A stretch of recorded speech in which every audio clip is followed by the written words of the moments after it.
Oh, heck nah, dude. No way is this going down. Nuh-uh. No way.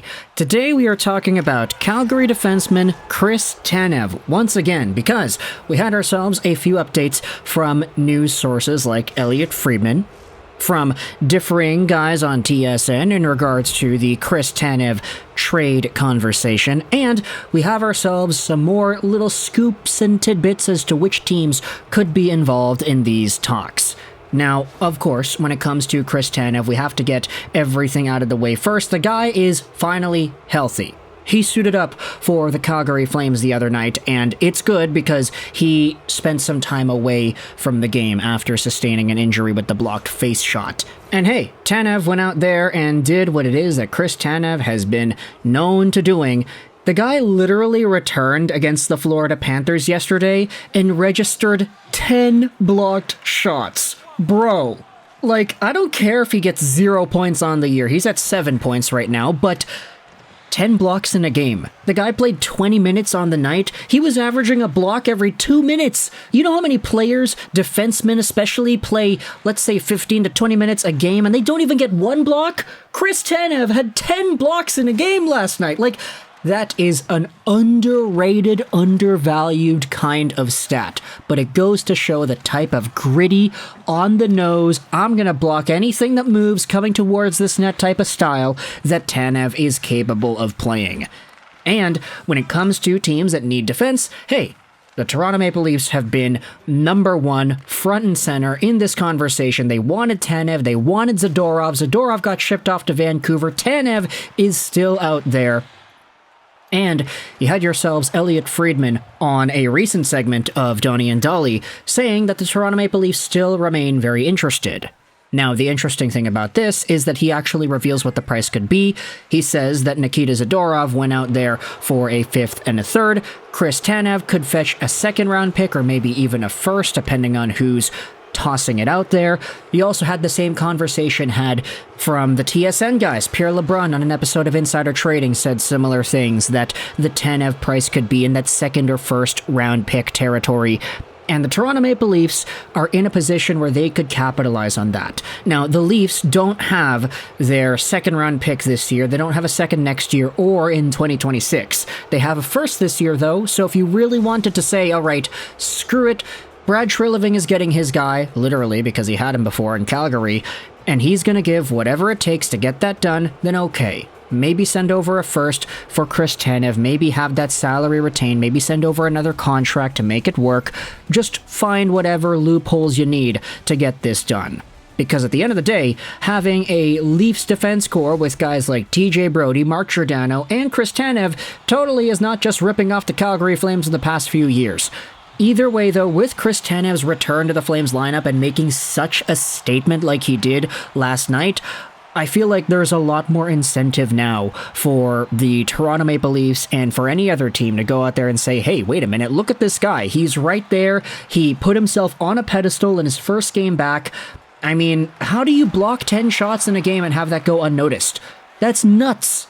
According to Eric Francis, that's the single game NHL high this season. So the guy gets hurt, he takes a puck off the face, and when he comes back, he's like, nope, no sweat, I'm still gonna do this. I'm still gonna get down on my knees, my hands, and my body, sacrificing it all to keep this vulcanized rubber out of that gosh darn twine. That's a warrior, right there. And who knows, maybe the shot blocking is going to improve his trade stock. Maybe the Calgary Flames are able to increase the price, saying, hey, you want our guy who's blocking 10 shots a game? Well, pay up. First and a prospect, how about that? But even if it's not Toronto, even if it's not Vancouver or any of these other teams that are apparently in the mix or hovering around the Tanev conversation, there is another team that made themselves known. Maybe not directly, but it was an idea tossed out by Alan Mitchell on the Low Tide article from earlier this week. Take a look at this article on The Athletic. Low Tide. Are the Edmonton Oilers able to make a strong trade this season? This was published on December 13th, and I'll leave a link in the description if you want to go ahead and read it. It's The Athletic. It's paid for material. We're not screenshotting this, putting it on the screen. Instead, we're going over onto Spectre's Hockey from December 18th, 2023, so yesterday. Because in this piece, Lyle Richardson describes what it is Alan Mitchell writes about. Could the Oilers make another big splash at the trade deadline? Alan Mitchell believes the Oilers could pull off another big splash at the March 8th trade deadline comparable to their acquisition of Mattias Ekholm before last season's deadline. Mitchell suggests the Oilers could do it without having to include Jack Campbell in the deal. They could package a first-round pick, a promising player such as Philip Broberg or Dylan Holloway, and another player such as Warren Foegele or Brett Kulak. Trade targets could include a defenseman such as the Calgary Flames' Chris Tanev, or the Philadelphia Flyers' blue liner Sean Walker, or a goalie like the Detroit Red Wings' James Reimer, the Flames' Daniil Bedard, or the Predators' UC Saros. Though Mitchell acknowledged that he would be a long shot. Now, the idea of Chris Tanev heading over to the Oilers, that is intriguing. The Spectre's note part of the article says this: as for Mitchell's suggested targets, trades between the Flames and the Oilers are rare, but they do happen, with the most notable recent example being Milan Lucic getting swapped for James Neal in 2019. Nevertheless, I see Walker or Reimer seeming to be more likely targets than Tanev or Vladar. Now, just that idea alone is very intriguing. The idea of Tanev to the Oilers, another trade between Calgary and Edmonton. There have been so many players getting swapped around, and guys that play for both teams in short spans of times that it almost feels inevitable that we're going to get another one, right? I mean, who was the most recent player to play for both teams? Was it Mike Smith? I get it, James Neal is in there, Milan Lucic, of course, but hey, could you add Chris Tanev to that list too? He would really be making the tour around Western Canada if that was the case, right? From Vancouver to Calgary to Edmonton, playing in all of the Western Canadian states. That'd be a really intriguing perspective. But of course, the shot blocking quality to his game, the defensive responsibility, it's all there. This would be a big upgrade in terms of defensive quality from guys like CC and Bouchard. Just give this guy 20 minutes a night, let him block 5 to 10 shots a game, and you're good. That's a big upgrade on defense. Now, sure, if you're trading away a guy like Kulak, for example, to make this work, then hey, there's a give and a take here, right? But at least Tanev is a right-handed defenseman, and there is a lot of value in players with his type of style. If it is some sort of a trade like this, though, Kulak for a first and Broberg or whatever, like, that would be yet another Ken Holland Hail Mary kind of transaction, wouldn't it be? He would be trying to save his job. And what more? Trying to accomplish that with a guy many Oilers fans, players, and of course executives would be familiar with because they play the Flames every gosh darn minute. So the idea of Chris Tanev heading over to Edmonton is one that intrigues me as much as, if not more, than the Chris Tanev to Toronto argument. Honestly, I'd feel it'd be kind of funny for Chris Tanev to go over to Edmonton just because it would spite Toronto even more. Like, they already lost out on Zadorov, now they're trying to go a little bit harder for Tanev.